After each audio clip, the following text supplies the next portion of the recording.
Welcome again. આજે આપણે van આકૃતિઓ અને ગણક્રિયા વિશે શીખવાના છીએ। તો વેન આકૃતિ નામ શાના પરથી પડ્યું છે? તો વેન આકૃતિ એ નામ તમારું તર્કશાસ્ત્રી જ્હોન વેનના નામ પરથી પડ્યું છે। વેન આકૃતિઓ જો આપણે દોરવી હોય તો એના માટે આપણે લંબચોરસ અને વર્તુળનો ઉપયોગ કરીશું। લંબચોરસ જે છે એ શાના માટે દર્શાવવામાં આવે છે? તો સાર્વત્રિક ગણ યુ માટે દર્શાવવામાં આવે છે અને વર્તુળની અંદર જે તમને ગણ આપ્યા હોય તેના ઘટકો લખવામાં આવે છે। જોઈશું આપણે વેન આકૃતિ। તો વેન આકૃતિની અંદર સાર્વત્રિક ગણ ગણને લંબચોરસ વડે તેમજ ગણના ઘટકોને વર્તુળમાં દર્શાવવામાં આવે છે।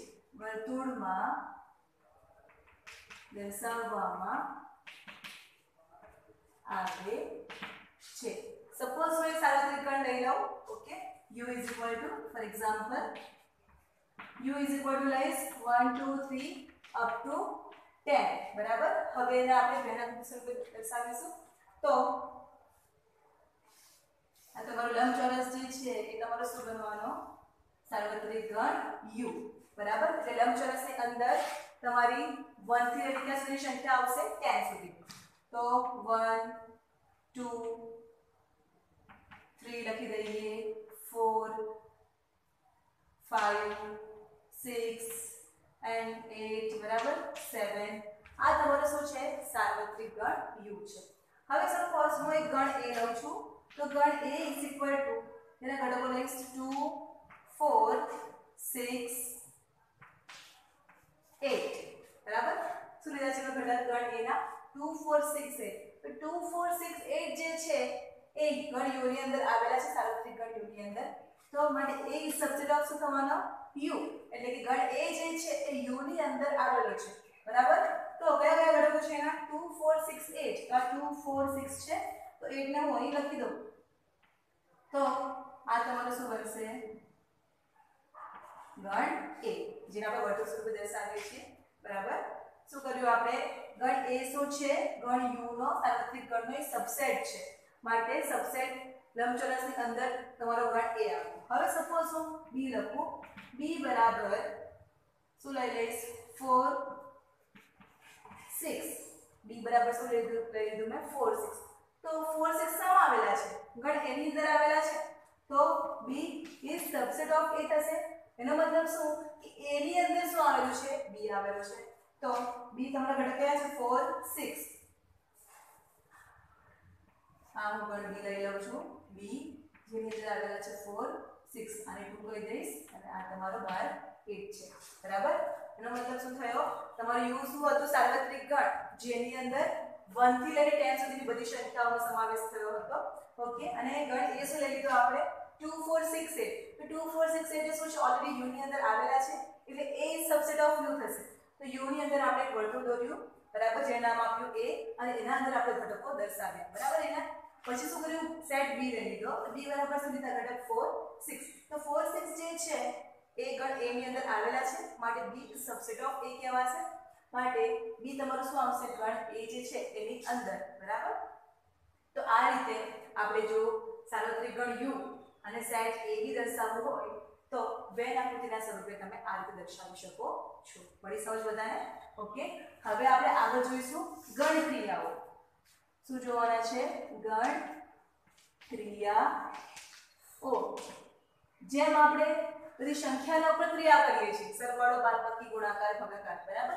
તો એ બે સંખ્યાનો સરવાળો ગુણાકાર કે ભાગાકાર તમારી કોઈ સંખ્યા જ મળે છે બરાબર। તો એ જ રીતે આપણે ગણ a b c એ બધા ગણની ઉપર આપણે પ્રક્રિયા કરવાની છે અને જે એનો જવાબ જે મળશે એ તમને શું મળશે? ગણ સ્વરૂપે જ મળશે। તો ફર્સ્ટ એની અંદર છે યોગ ગણ। યોગ ગણ જેને ઇંગ્લિશમાં કહેવાય છે યુનિયન સેટ।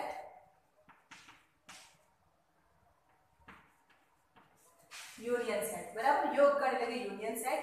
તો શા માટે આપણે સાથે સાથે જે તમારા યોગગણ જે તમારા શબ્દો છે ગુજરાતી એમાં આપણે ઇંગ્લિશમાં લખતા જઈશું। કેમ? કારણ કે તમે ફર્ધર સ્ટડી કોલેજ કરશો, બીએસસી કરશો કે પછી એન્જિનિયરિંગ કરશો તો એની અંદર તમને મેથ્સ તો આવવાનું જ છે અને એમાં તમારે ઇંગ્લિશ વર્ડ યુઝ થશે, ઇંગ્લિશમાં આવશે એટલા માટે. તો શું કહેવાશે? Union of set. યોગગણ. તો યોગગણની વ્યાખ્યા શું છે? તો ગણ એ અથવા ગણ બી માં હોય અથવા એ અને બી બંનેમાં હોય તેવા તમામ ઘટકોથી બનતા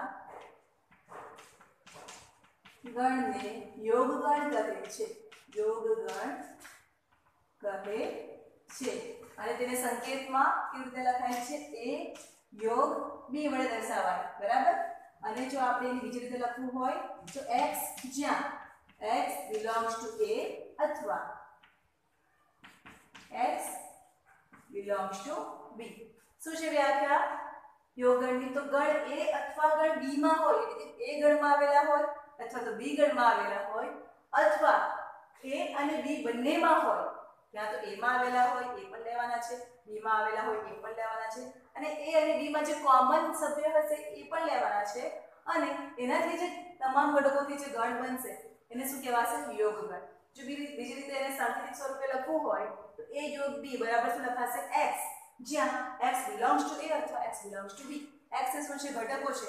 બરાબર? કે જે a ના અંદર પણ આવેલા છે અને b ના અંદર પણ આવેલા છે એને કહેવાશે a યોગ b. બરાબર? એક્ઝામ્પલ જોઈશું. For example a is equal to લઈ લો 1 2 3 4 5 અને b બરાબર લઈશ 4 5 6 લઈ લો. b બરાબર લઉં છું 5 6 8 7. બરાબર? સેટ બે લઈ લીધા મેં a અને b. હવે જો આપણે એનો યોગગણ લખવું હોય તો a યોગ b બરાબર શું આવશે? a માં હોય અને b માં હોય, a માં હોય અથવા b માં હોય. બરાબર? એ તમામ ઘટકો લખવાના. તો 1 2 3 4 1 2 3 4 5 6. હવે જો 5 6 જે છે તો ગણ b માં પણ આવેલા છે એટલે એ 5 6 a અને b બંનેમાં આવેલા છે તો એ ઘટક પણ આપણે 5 6 લખ્યા અને ફરી પાછા 5 6 લખવાના નથી, ઘટકોનું પુનરાવર્તન કરવાનું નથી આપણે. તો 5 6 પછી શું આવશે? 8 7. તો આ તમારું શું થઈ ગયું? a યોગ b. એને જો આપણે બે આકૃતિ સ્વરૂપે જોવું હોય તો કેવી રીતે આવશે એ જોઈ લઈએ. આ તમારો છે સાર્વત્રિક ગણ u. બરાબર? જેની અંદર a છે તમારો ગણ a, આ તમારું a અને આ તમારું b. a ના અંદર જે ઘટકો છે લખી દઈએ 1 2 3 4 1 1 2 3 4. હવે 5 6 જે છે એ a અને b બંનેમાં આવેલા છે. બરાબર? તો તમારા એ આની અંદર આવશે આ 5 અને 6. સોરી 5 અને આ 6. બરાબર? a ના અંદર પણ આવેલા છે અને b ના અંદર પણ આવેલા છે. હવે બીજા બાકી કયા રહ્યા? તો b ના અંદર 8 અને 7. બરાબર?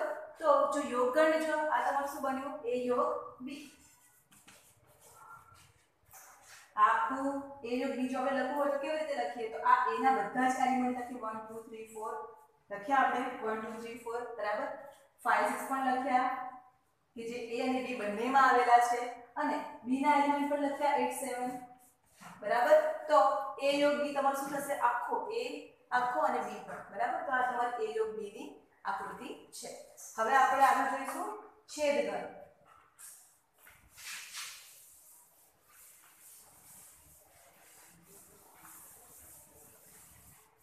ઓકે, છેદગણ છે જેને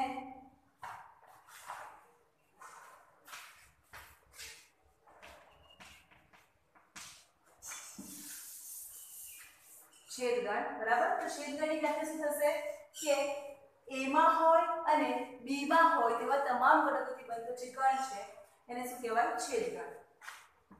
ગણ a અને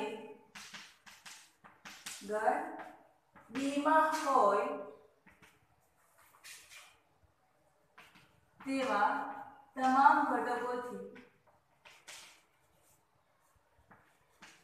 બનતા ગણને છેદગણ કહે છે। અને એને જો દર્શાવવું હોય તો a છેદ b, a ઇન્ટરસેક્શન b એવું પણ બોલાય છે ને। તો એના બરાબર લખવું હોય તો x, જ્યાં x belongs to a અને x belongs to b। શું હતું યોગગણની અંદર x belongs to a અથવા x belongs to b, જ્યારે તમારું છેદગણમાં શું આવ્યું x belongs to a અને x belongs to b। આની અંદર જો એક્ઝામ્પલ લઈએ આપણે આ જ લઈ લઈએ 1 2 3 4 5 6 b બરાબર 5 6 8 7 બરાબર। તો આની અંદર જો જોઈએ આપણે તો a અને b બંનેમાં આવેલા હોય એ એલિમેન્ટ કયા કયા છે તો 5 6 5 6 એ બંનેમાં આવેલા છે। તો એના પર તમારું a છેદ b શું થવાનું a છેદ b બરાબર 5 6 બરાબર। જો આપણે એની વેન આકૃતિ સ્વરૂપે દર્શાવવું હોય તો સેમ તમારી આ જ આકૃતિ આવશે યોગગણની u a અને આ તમારું b, આ તમારું b જે છે તમારું 5 6 આ તમારું શું થશે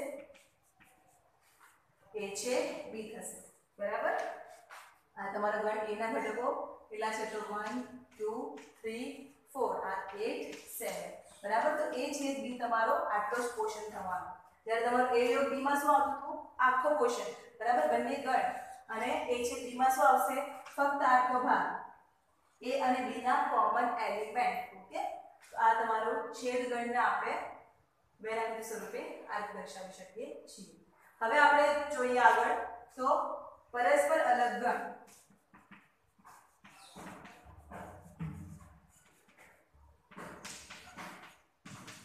છેદગણને ઇન્ટરસેક્શન કહેવાય છે।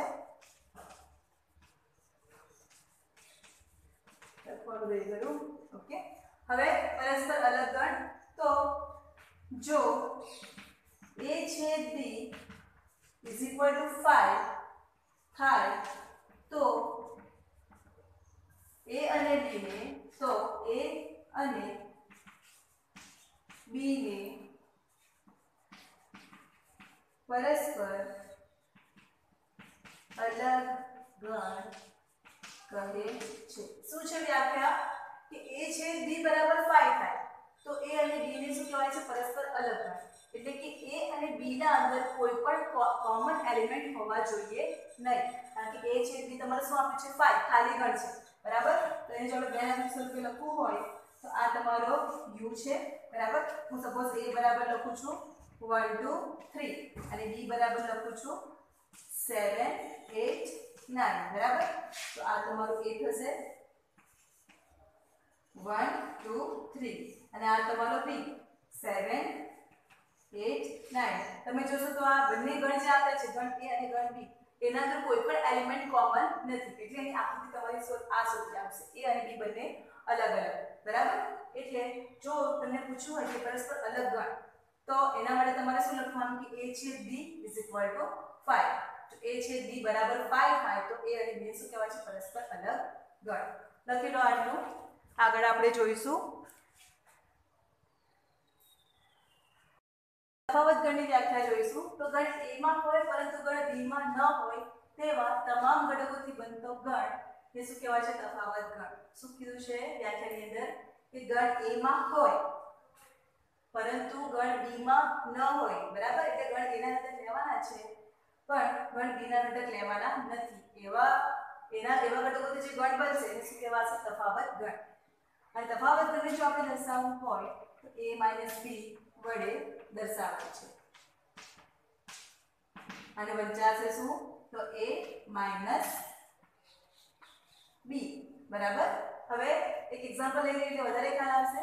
ફોર એક્ઝામ્પલ a લઈ લઉં છું 1 2 3 4 5 6 અને b બરાબર લઈ લઈશ 2 4 6 8 બરાબર। હવે a - b કરું તો a ના એલિમેન્ટ કયા છે 1 2 3 4 5 6 માઈનસ b જે છે એ લખી દો તો 2 4 6 8 બરાબર।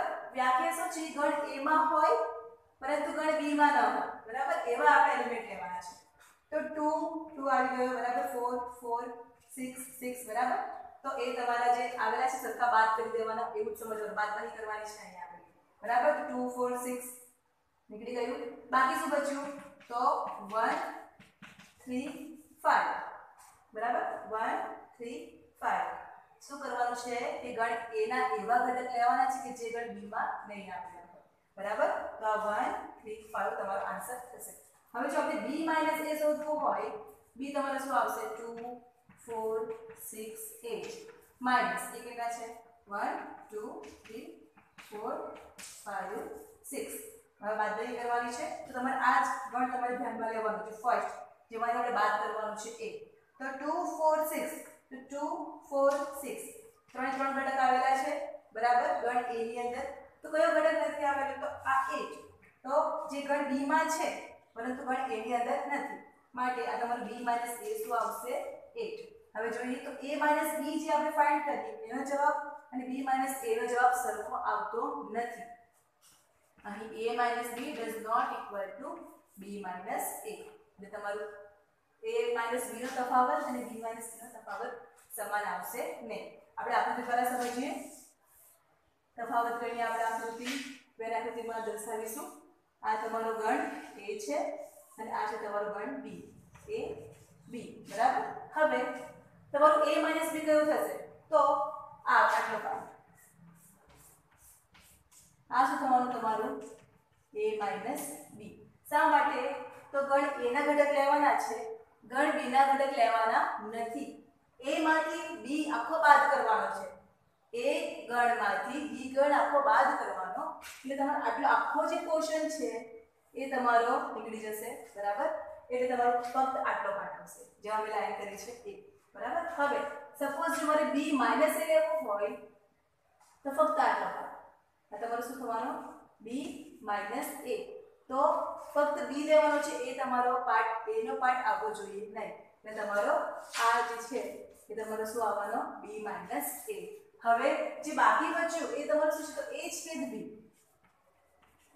a છેદ b બાકી બચ્યું a b તમારો આટલો પાર્ટ છે b a આટલો પાર્ટ છે તો આટલો પોર્શન બાકી રહ્યો એ તમારો શું છે a છેદ b તો તમારો આ જે a b નો પાર્ટ છે a છેદ b છે અને b a એ ત્રણે ત્રણ અલગ છે બરાબર a b a છેદ b અને b a પરસ્પર અલગ ગણો છે બરાબર ત્રણે ત્રણ ગણ અલગ છે a b નો પાર્ટ આખો અલગ છે a છેદ b નો પાર્ટ અલગ છે અને b a નો પાર્ટ અલગ છે તો શું છે આ ત્રણે ત્રણ અલગ ગણ છે શા માટે આ સમજાવ્યું તમને કારણ કે આગળ એક્ઝામ્પલ્સમાં આપણને કામ લાગશે ઓકે ક્લિયર થયું બધાને હવે આપણે જોઈશું યોગગણ પરની ક્રિયાઓ યોગ ક્રિયાઓ તો યોગ ક્રિયાઓની અંદર ફર્સ્ટ છે a યોગ b બરાબર b યોગ a એટલે ક્રમનો નિયમ બરાબર ક્રમના નિયમનું પાલન કરે છે યોગગણ શું છે તમે બે સેટ લઈ લઈએ આપણે અને a યોગ b શોધીએ અને જે જવાબ આવશે એ જ જવાબ તમારો b યોગ a પણ આવશે એટલે ક્રમનું મહત્વ નથી બરાબર ક્રમના નિયમનું પાલન થાય છે હવે સેકન્ડ નો નિયમ તો a યોગ b યોગ c a યોગ b યોગ c એ જૂથના નિયમનું પણ પાલન કરે છે જૂથનો નિયમ તમે a યોગ b પહેલા ફાઇન્ડ કરી લો અને ત્યારબાદ તેનો c સાથે યોગગણ કરો અને જે જવાબ આવશે એ જ જવાબ તમારો તમે b યોગ c પહેલા ફાઇન્ડ કરશો અને પછી એના સાથે યોગ a કરશો એ બંનેનો જવાબ કેવો આવશે સરખો એ જૂથના નિયમનું પણ પાલન થાય છે હવે થર્ડ તમારું છે a યોગ 5 a યોગ 5 બરાબર શું થવાનું તમારું a તમારો ગણ a લઈ લઈએ આપણે અને એક ખાલી ગણ લઈ લઈએ તો ખાલી ગણ અને a ગણ તો યોગ કરશો એટલે ઓબ્વિયસલી આપણને a મળવાનું છે ઓકે હવે 4 તો a યોગ u સાર્વત્રિક ગણ u તો a માં હોય એવા એલિમેન્ટ લેવાના અને u માં હોય એવા એલિમેન્ટ અને બંનેનો યોગ કરવાનો છે આપણે તો એના બરાબર શું મળશે તમને u મળશે બરાબર એટલે a યોગ u બરાબર u થશે હવે ફિફ્થ જે છે એ તમારું a યોગ a એટલે કે એ ગણ જે છે એ બંનેનો યોગ કરશું આપણે તો ઓબ્વિયસ વસ્તુ છે કે શું મળવાનું a. ઓકે, હવે લાસ્ટ ટોપિક આપણો છેદ ક્રિયાના ગુણધર્મો. છેદ ગણ પર ક્રિયાઓ જોઈશું આપણે. તો એમાં ફર્સ્ટ છે a છેદ b is equal to b છેદ a.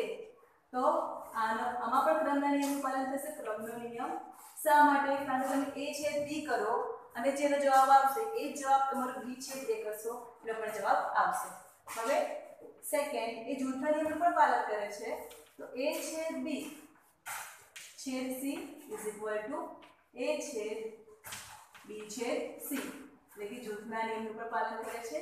આ a છેદ b તમે કરશો અને એનો જે જવાબ આવે છે એનો છેદ c કરશો, બરાબર? એ જ જવાબ તમારો a છેદ b છેદ c ના અંદર આવશે. હવે થર્ડ જે છે એ તમારું છે a છેદ a. તો a છેદ a બરાબર શું આવવાનું?